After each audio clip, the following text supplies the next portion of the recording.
Damos la bienvenida al viceministro de Interculturalidad del Ministerio de Cultura, Iván Lanegra. Viceministro, ¿cómo está? Bienvenido, buenas tardes.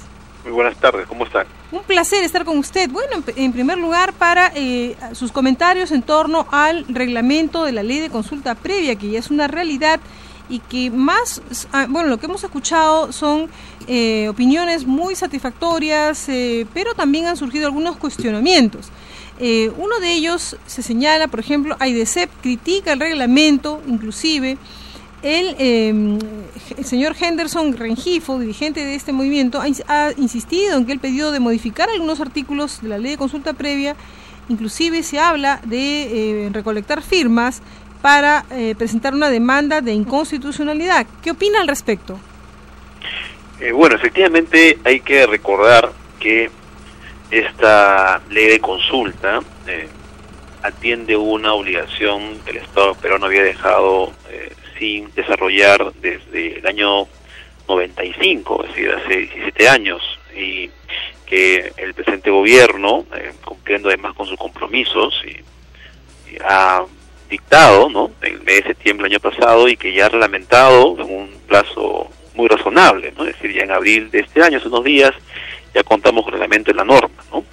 Y también hay que recordar que el texto de esta ley que se aprobó en el mes de septiembre corresponde casi en su totalidad, unas pequeñas diferencias que tienen que ver con cosas puramente formales, corresponde al texto que fue aprobado originalmente en mayo del 2010. Y que recordarán los oyentes, hubo toda una polémica porque ese proyecto fue observado y esas observaciones fueron rechazadas por las organizaciones indígenas, quienes demandaron, y en mi opinión que con mucha justicia, se mantuviera el texto que finalmente fue aprobado en mayo y que es ahora el texto de la ley que hoy nos rige, ¿no? Entonces, en primer lugar, ha habido un cambio, ¿no?, en la opinión respecto a la constitucionalidad de esta ley, porque lo que están señalando no solamente es la necesidad de un cambio, modificación, que siempre es posible hacer mejoras o hacer modificaciones para la calidad de las normas sea mucho mejor, pero en este caso están señalando además que esta ley es una norma que iría en contra de la Constitución y en contra del Convenio 69 de la OIT, ¿no? Cuestión que, como dije desde un inicio, era más bien todo lo contrario, más bien es una norma que ha sido creada para cumplir con ambas normas, ¿no? O sea, ¿usted descartaría de plano que esto viole la Constitución?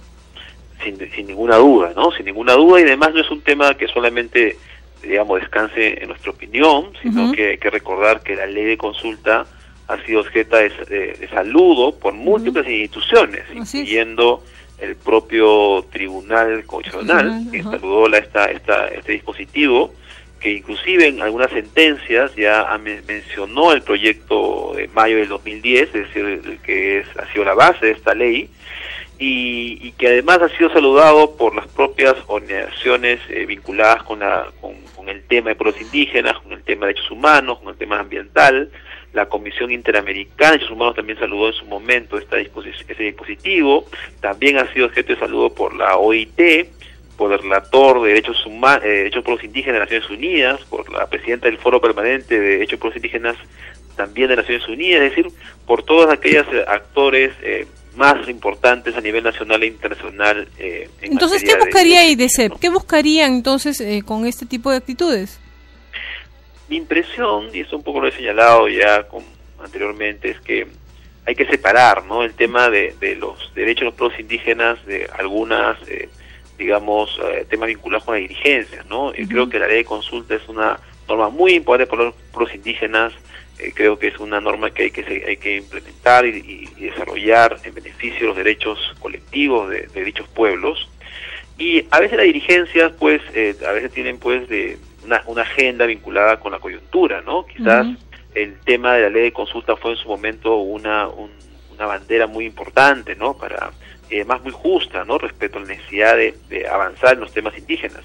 Pero claro, una vez que se quitó la ley y, digamos, si se han ido atendiendo los temas que se solicitaron y demandaron, digamos, ya el tema dejaba de ser un asunto ubicado dentro de su agenda, ¿no? Entonces ha habido un intento de crear un nuevo punto de agenda para la organización, pero mi impresión es que ese no es el punto central de preocupación, sino el tema central debe ser la atención de los derechos, en este caso, de los pueblos indígenas, ¿no? Y mi impresión es que es en ese camino que los demás actores, incluyendo desde luego el gobierno, estamos encaminados. Claro, no debería haber un aprovechamiento político en todo caso, ¿no?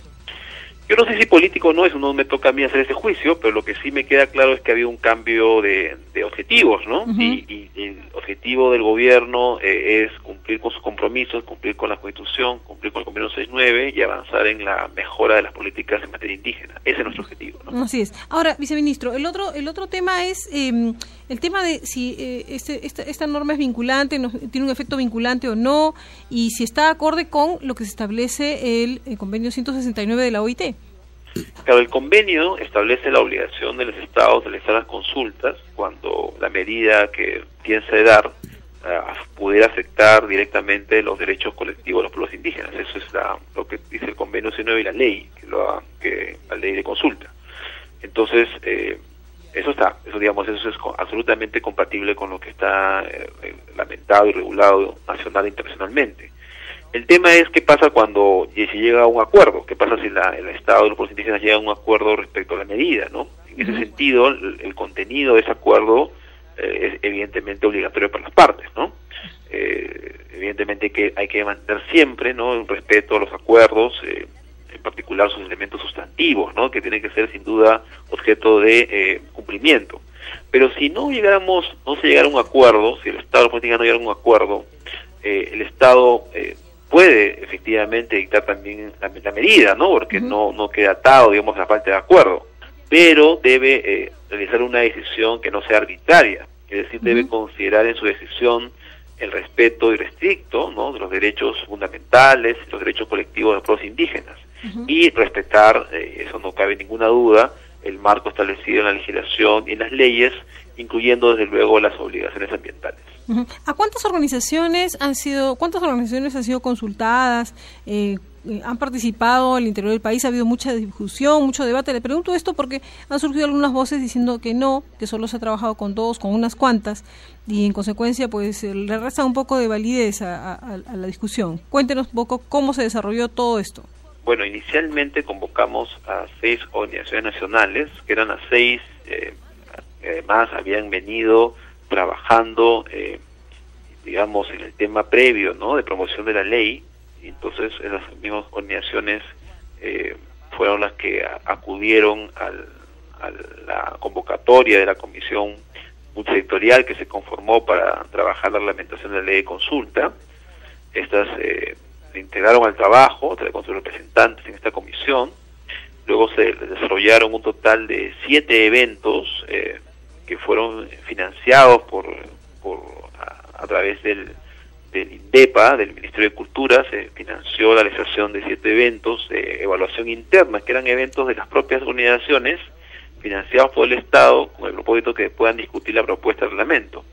En estos eventos participaron cerca de 3.000 personas, representando organizaciones indígenas, tanto de la zona andina como de la zona de la Amazonía, de todo el país, ¿no? Los eventos se realizaron entre otras ciudades en Bagua, en Chiclayo, en Lima, en la ciudad de Huancayo, en la ciudad del Cusco, en la ciudad de Iquitos, en la ciudad de Pucallpa.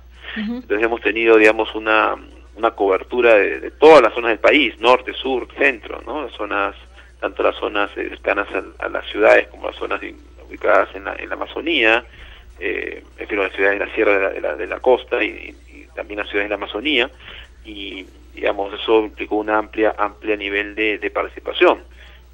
Adicionalmente, en la última etapa, que era en la cual teníamos que ya llegar a buscar acuerdos, tratar de ponernos de acuerdo en lo máximo que sea posible, en esa etapa sí no participaron 4 organizaciones, ¿no? Que se retiraron antes de empezar la etapa de diálogo, se retiraron porque indicaron precisamente esto, de que ya la ley de consulta que ellos habían promovido, ahora la evaluaban como contraria a sus derechos, y que por lo tanto no había que reglamentarla sino modificarla antes, porque lo consideraban que vulneraba la Constitución, ¿no? Y como yo he señalado, son pues por un lado, argumentos que no se sostienen en fundamentos legales, pero además reflejan pues un comportamiento muy extraño, ¿no? Porque eso implicaría de que las instituciones estuvieron durante año y medio pidiendo la adaptación de una ley contra la Constitución y sus derechos, cosa que suena completamente contradictoria, ¿no? Entonces, por esa razón, el Ejecutivo continuó el proceso y finalmente tenemos una norma, ¿no? Que si uno ve la norma con que se inició este proceso, el borrador que se presentó el 22 de noviembre,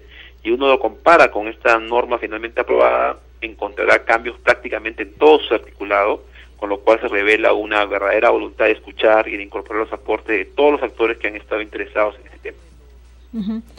Viceministro, a ver si, ¿qué le parece? ¿Nos está escuchando, viceministro? Sí. Sí, perfecto. Coméntanos, por favor, respecto al tema de los de las concesiones ya otorgadas, ¿cómo se va a ver este tema? Lo que ya fue otorgado a un año determinado no va a requerir de consulta, se van a requerir las concesiones otorgadas recientemente, después de la publicación de la norma. ¿Cómo queda todo eso, por favor? A ver, primero la consulta es previa, ¿no? O sea, si ya se tomó una medida, evidentemente ya no es retroactivo, previa, ¿no? Tampoco podría hacerlo porque sería retroactivo. Claro, el primer tema está en que si ya se tomó una decisión, evidentemente ya consulta previa no es, ya la decisión se disputó, ¿no? Eso ya se concedió, ya se se hizo la acción. Lo segundo es que ninguna ley en el país, salvo excepciones en la Constitución, pero las leyes no son retroactivas, ¿no? Entonces se aplican de su publicación y su entrada en vigencia hacia adelante. Ahora, lo que hay que separar el tema del derecho a la consulta de los procedimientos para su implementación. Lo que la ley y el reglamento que se aprobó hace unos días incorpora es un procedimiento para implementar el derecho a la consulta. Por lo tanto, ese procedimiento no se puede aplicar hacia atrás.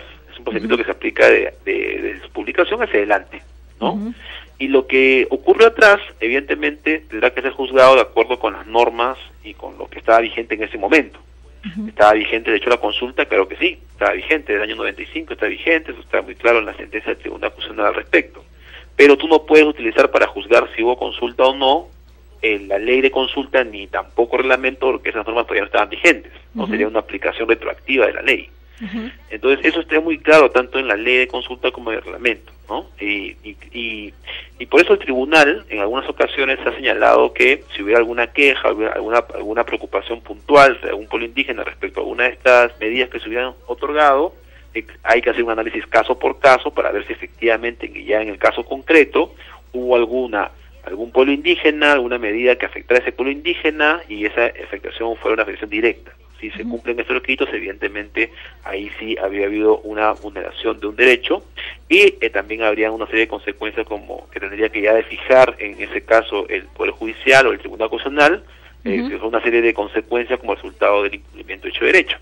Pero es un tema que se tiene que analizar pues caso por caso, no corresponde ya a una regulación general, ¿no? Así es, efectivamente. Muy bien, finalmente, viceministro, ¿encontraría usted que esta norma más bien no va a generar trabas a la inversión? ¿Cómo vislumbra usted esta situación y si cree que esto va a generar también una mejor relación entre las empresas que explotan recursos naturales y las comunidades?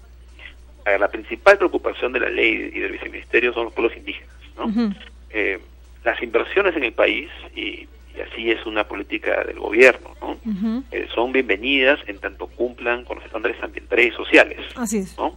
Entonces la ley de consulta y los derechos colectivos de los pueblos indígenas son parte de esos estándares. Hay que cumplirlos, ¿no? Creo que ha habido una saludable disposición del sector privado, de los representantes de distintos gremios, que han mostrado su plena voluntad, ¿no?, de apoyar este proceso de implementación de la ley y reglamento de consulta, y creo que eso es algo que hay que destacar, ¿no? Y es parte, me parece, de un compromiso, ¿no?, del sector privado con el desarrollo sostenible del país, cosa que debe ser no solamente resaltada, sino que además tenemos que seguir trabajando para seguir construyendo estos instrumentos que nos permitan hacer efectivamente compatible el desarrollo de inversiones saludables, sanas, sostenibles, con el respeto a los derechos de todos los peruanos. Y en particular a nuestros pueblos indígenas, que son habitualmente los que hemos sentido más alejados, inclusive han sido invisibilizados por mucho tiempo en el accionar del Estado y la sociedad en su conjunto. Pero ahora tienen una posibilidad y un reconocimiento, ¿no es así? Muy bien. Y una voz que hay que escuchar con atención para poder avanzar en este tema. Muy bien, viceministro, esperamos tenerlo en otro momento, como siempre, para difundir ese tipo de acciones. Muchas gracias. Gracias por estar con nosotros.